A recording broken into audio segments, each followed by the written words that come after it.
Welcome to F007 Channel. Dukung terus F007 Channel dengan like, share, comment, and subscribe. Melanjutkan cerita berikutnya dari Battle Through the Heavens.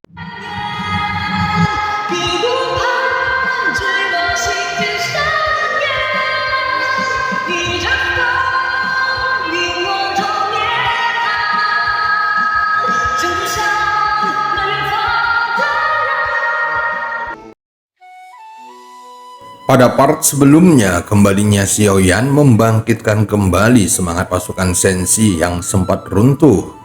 Menyadari penculikan para komandan hanyalah jebakan Taisu, dia memilih menyusun strategi untuk menemukan kelemahan musuh daripada bertindak gegabah. Tepat ketika Xiaoyan masih tenggelam dalam pikirannya, sebuah suara yang begitu akrab seolah terpatri hingga ke dalam jiwanya terdengar dari kejauhan. Xiaoyan. Xiaoyan mendongak. Dia melihat belasan sosok yang dikenalnya berubah menjadi berkas-berkas cahaya dan melesat cepat ke arahnya. Orang yang berteriak dengan suara nyaring itu tidak lain adalah Xiaozan yang sejak dulu memang selalu cerewet dan penuh semangat. Di belakangnya menyusul Jiying, King Mu'er, Nan Erming, Feng Bao, Xia Zhenghui, Xiao Qi, serta anggota tim Peerless lainnya. Selain mereka ada pula Lei Ji, Dong Haiyuan, Tiansu, Wu Zhen, dan belasan sosok lain yang segera menghampiri. Melihat wajah-wajah yang begitu dikenalnya, Xiaoyan terkejut sekaligus gembira. Perasaannya bergolak hebat. Dia bahagia karena akhirnya dapat bertemu kembali dengan mereka. Namun di saat yang sama dia juga merasa cemas. Bagaimanapun tempat ini terlalu berbahaya. Sedikit saja lengah, nyawa bisa melayang. Bagaimana keadaan kalian semua? Tatapan Xiaoyan seketika menjadi jauh lebih lembut. Pandangannya menyapu setiap orang satu persatu. Namun tanpa sadar dia berhenti sedikit lebih lama pada King Mu'er dan Xiao Qi. Kedua gadis itu tampak ingin mendekat, namun mereka sedikit ragu. Sorot mata mereka dipenuhi kerinduan yang sulit disembunyikan. Xiaoyan, jangan remehkan aku. Dalam beberapa pertempuran terakhir, aku sudah membunuh puluhan prajurit Taisu. Xiaozan meletakkan kedua tangannya di pinggang sambil tertawa keras. Wajahnya tampak dipenuhi kebanggaan. Jelas dia berharap mendapat sedikit pujian dari Xiaoyan. Kalian memang sudah jauh lebih kuat, tetapi kalian tetap harus lebih berhati-hati. Lawan kita adalah para ahli tingkat keabadian para dewa. Kalau keadaan tidak menguntungkan. Sebelum Xiaoyan sempat menyelesaikan ucapannya, Nan Erming melangkah maju. Xiaoyan, memang benar kekuatan kami belum sebanding, tetapi kami adalah rakyat Senshi.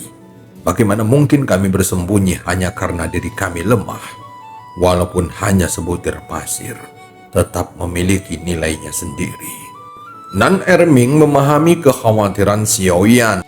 Dia tahu Xiaoyan ingin melindungi mereka, bahkan mungkin berharap seluruh tim Peerless mundur ke garis belakang agar terhindar dari perang. Xiaoyan terdiam. Dia tahu kata-kata bujukan sudah tidak akan ada gunanya lagi. Xiaoyan, kami mengenakan baju perang dewa kuno yang ditempa sendiri oleh Nona Ding Yue. Baik pertahanan maupun kekuatan kami meningkat pesat. Kami masih mampu melawan para prajurit Taisu.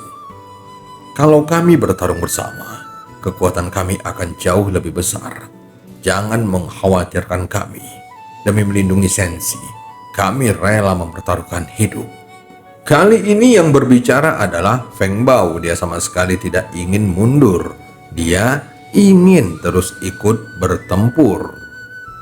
Xiaoyan, kami tahu yang kau inginkan hanyalah keselamatan kami, tetapi kami juga ingin membantu memikul bebanmu. Walaupun kekuatan kami sangat kecil, selama ini kami sudah hidup terlalu nyaman di bawah perlindunganmu. Apalagi sekarang Senshi sedang menghadapi bencana.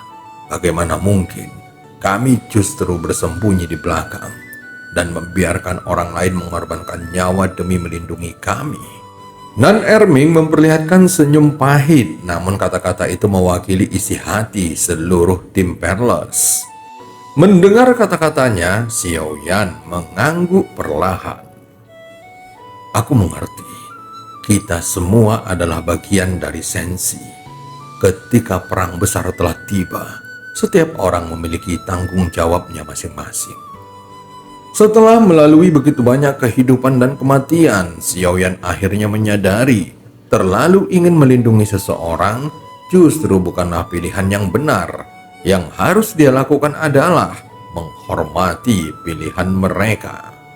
Tak lama kemudian, tatapan Xiao Yan jatuh kepada King Mu'er. Tubuh gadis itu sedikit bergetar. Begitu merasakan pandangan Xiao Yan, matanya langsung memerah. Tanpa ragu dia berlari dan memeluk Xiao Yan. Xiao Yan, aku sangat merindukanmu. Xiao Yan memeluknya erat. Senyum hangat akhirnya muncul di wajahnya. Aku juga merindukanmu. Tangannya dengan lembut mengusap kepala King Mu'er. Kemudian Xiao Yan mengangkat kepalanya dan memandang Xiao Qi yang berdiri tidak jauh di belakang. Sejak dulu Xiao Qi selalu ingin menjadi lebih kuat. Dia ingin suatu hari mampu membantu Xiao Yan memikul bebannya. Saat ini Xiao Qi menggigit bibir merahnya. Dengan mata yang mulai berkaca-kaca, dia perlahan berjalan mendekat. Segera Xiao Yan mengulurkan tangan lalu menarik Xiao Qi ke dalam pelukannya, sehingga dia memeluk kedua gadis itu secara sekaligus.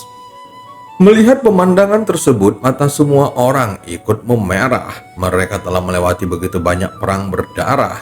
Baru pada saat inilah mereka benar-benar menyadari sesuatu. Dari kehampaan Laut Barat hingga pindah ke benua Doki, lalu ke kehampaan Laut Timur, dan akhirnya menetap dengan aman untuk berkultivasi di alam dewa kuno.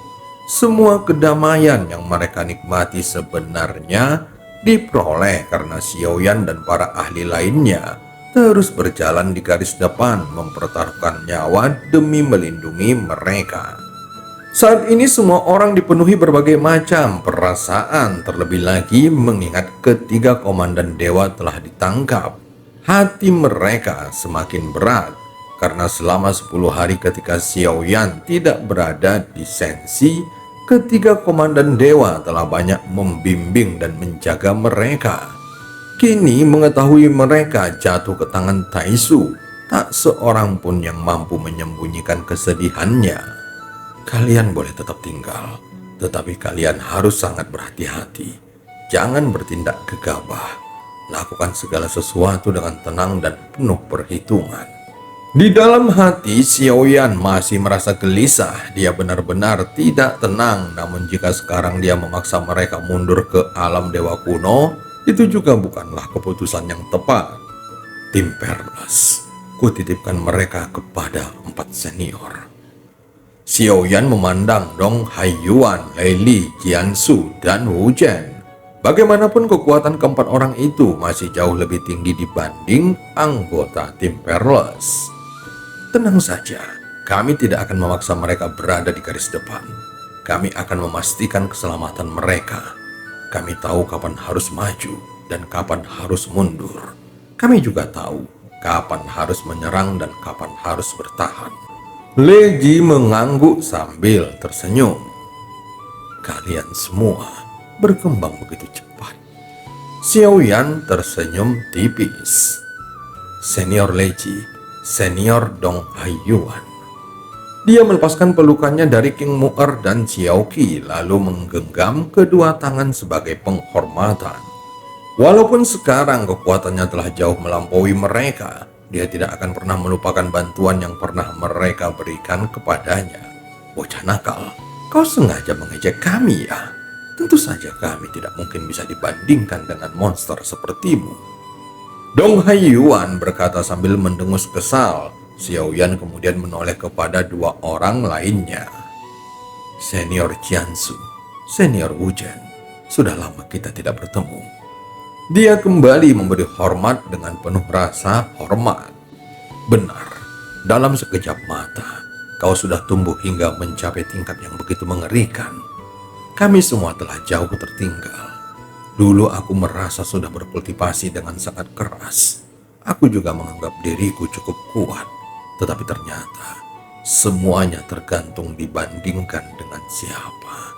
Jiansu tertawa sambil menggelengkan kepala. Dia masih mengingat masa ketika Xiaoyan bahkan tidak sanggup menahan satu serangannya. Keadaanlah yang memaksa kita, bukan karena kita menginginkannya. Aku hanya berharap Sensi dapat melewati bencana ini. Semoga semua orang tetap selamat.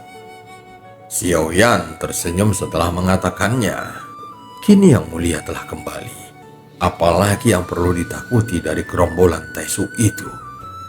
Wu Zhen mengepalkan tangan memberi hormat. Tatapannya kepada Xiaoyan dipenuhi rasa hormat. Aku akan memasuki pengasingan untuk beberapa waktu. Tidak akan lama. Xiaoyan menganggukkan kepala. Saat ini bukan waktunya memikirkan urusan pribadi ataupun perasaan. Dia harus menemukan cara untuk memecahkan kebuntuan. Dia harus menemukan jalan keluar bagi Sensi.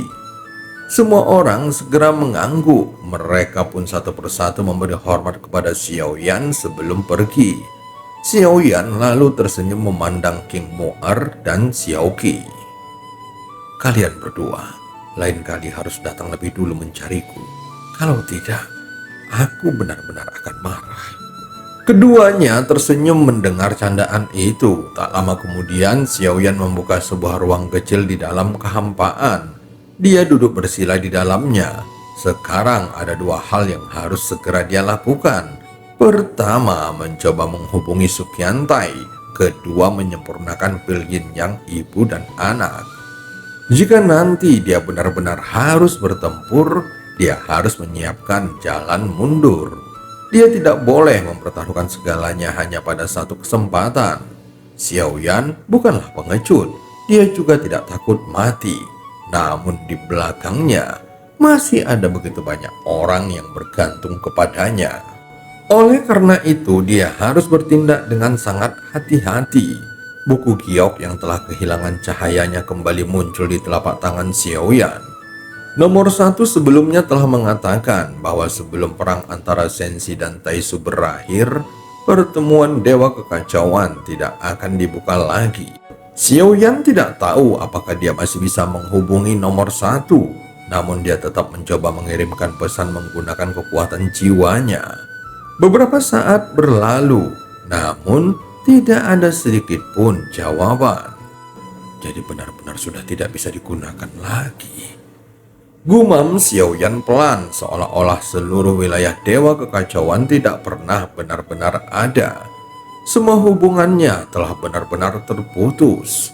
Namun tepat ketika dia hendak menyerah, buku giok yang semula redup tiba-tiba memancarkan titik-titik cahaya redup.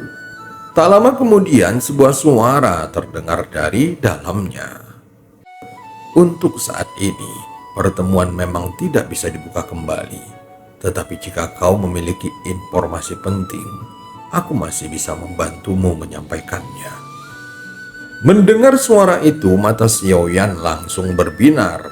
Itu adalah suara nomor 1. Mungkin bagi orang lain, jalur komunikasi itu telah benar-benar terputus. Namun bagi Xiaoyan, masih tersisa secercah harapan. Dan cerita pun berakhir. Sampai ketemu di part selanjutnya.